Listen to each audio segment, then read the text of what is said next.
right, welcome everyone. Today we're going to be talking about preparing to apply to pharmacy school. So you're going to need a few things to get started. We'll have some future upcoming webinars on how to actually go through the process of the application, but today we're just going to do a little bit of an overview.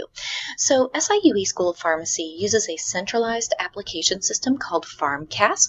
Many other schools use this same system. So you will be creating a PharmCAS account, and I'll have some upcoming webinars on how to utilize the PharmCAS.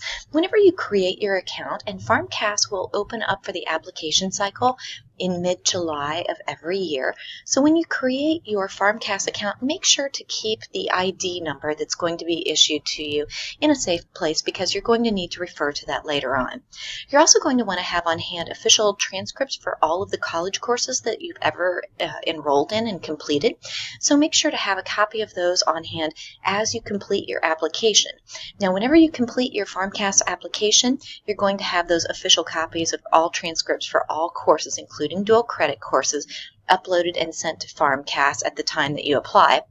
And then you're going to have any new transcripts for completed courses, like at the end of the semester, updated and sent to PharmCAS at the end of each semester too. When you complete your PharmCAS, you can also enter in your PCAT CID. So whenever you register to take your PCAT, you will be issued an ID. This is your PCAT CID. So keep this number handy also and enter it into your PharmCAS either at the time that you apply or later you can actually have your PCAT scores submitted to PharmCAS. You're also going to want to have on hand information about who's going to write and submit a letter of recommendation on your behalf. You're going to include the electronic contact information for these references. Typically, that's going to be an email address of individuals who have agreed to act as a reference on your behalf. You're going to need to submit applicable fees for PharmCAS, and you're going to have some school-specific supplemental information. And I'll get into those details in just a moment. So this is a pretty lengthy process. It's not a difficult process, but it will take time. When you log into PharmCAS, expect to log into multiple sessions to keep adding information into your PharmCAS application.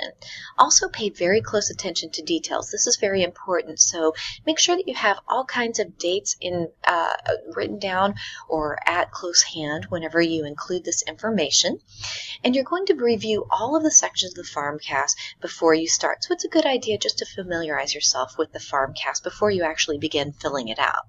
So it's a nice idea to have a list of what you need to do to prepare. You're going to have to submit an essay.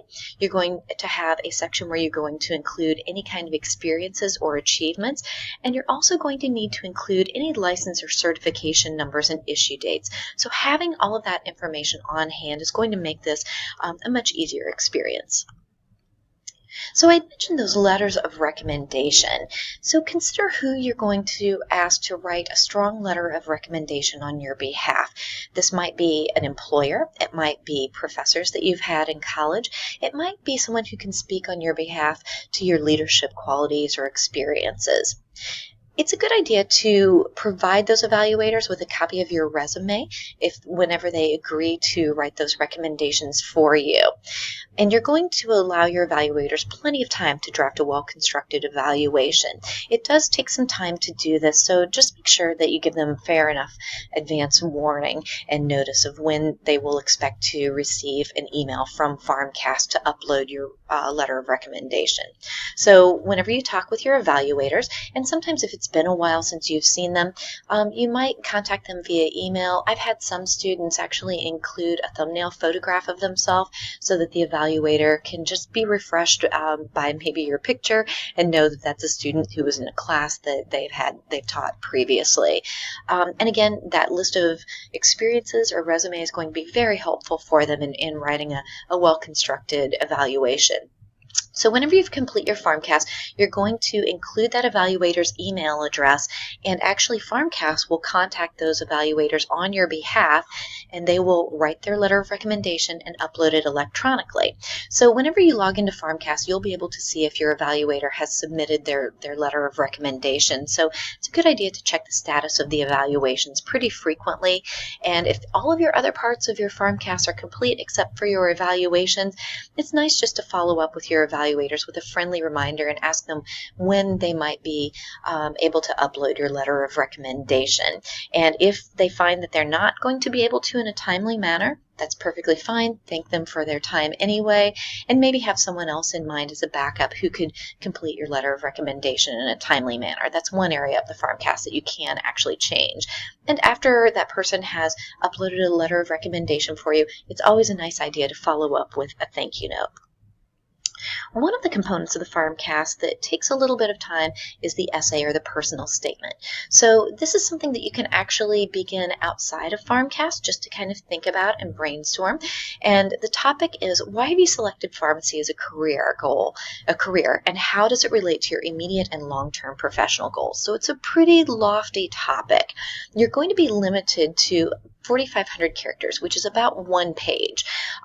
When you think about this, it's a good idea to maybe draw an outline in advance, do a lot of thinking and contemplation of this, and when ultimately you begin to write that personal statement, you're going to write it in Notepad and copy it and paste it to FarmCast. Don't write your essay right in FarmCast itself. If you feel more comfortable writing it in Word, that's perfectly fine, but copy it from Word, paste it into Notepad, and then copy from Notepad and paste it back into FarmCast. Some of the characters in Word won't translate exactly if you copy and paste straight from Word. So the most important thing is just to take time and really prepare for this component of FarmCast. This is going to do a couple of things. First of all, it's going to demonstrate your proficiency of written communication skills, but it's also going to allow schools to see if you're a good fit for their program and how much you've really given thought to becoming a pharmacist. It's important to think about who your audience is going to be. It's going to be an admissions committee. So what kinds of things are they looking for in a candidate? How can your essay really enumerate those qualities? Also, think about if you're a good fit. What qualities do you have to offer to your pharmacy class? What kinds of things can you offer to the school? How are you really going to contribute in your life through the profession? And it's very, very important to be sincere and honest in your essay. And obviously, it goes without saying not to plagiarize anything. And as you're writing your essay, I always recommend that you seek input from others. Maybe you have a close friend or professor or a professional colleague who can write and revise and help you through this process. Have them read over your first draft, your second draft, maybe in the process creating an outline. You can also go to SIUE's Writing Center and they will help you at any stage of the process. They don't just proofread your essay, they really help you become a stronger writer. And then just keep in mind that you may actually have supplemental essays in addition to this one. So as you apply to other schools, they might have specific statements that they want to know to see if you're a good fit for their program. Your essay initially that you're going to be uploading is going to be general. So it's going to be something that all schools that you apply to will be able to see. Those supplemental essays will be specific to a different school, to a specific school. So keep that in mind as you write your personal statement. And then just a few final thoughts on the process. Definitely review your FarmCast before you submit it. It's very important that you are accurate with the information and that there are no typographical or grammatical errors.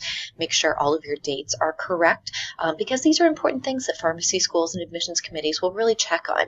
And after you submit it, there's only a very few things that can actually be changed. I think that sometimes we're a bit hasty in hitting the submit button, so I would encourage you to look it over and maybe have a friend look it over too before you submit it. So the areas that can be changed on FarmCast are your name, your contact information like your address, and also your password. And you can actually add additional programs. So if you submit your FarmCast and then decide that you'd like to apply to another program, you can add another one to it.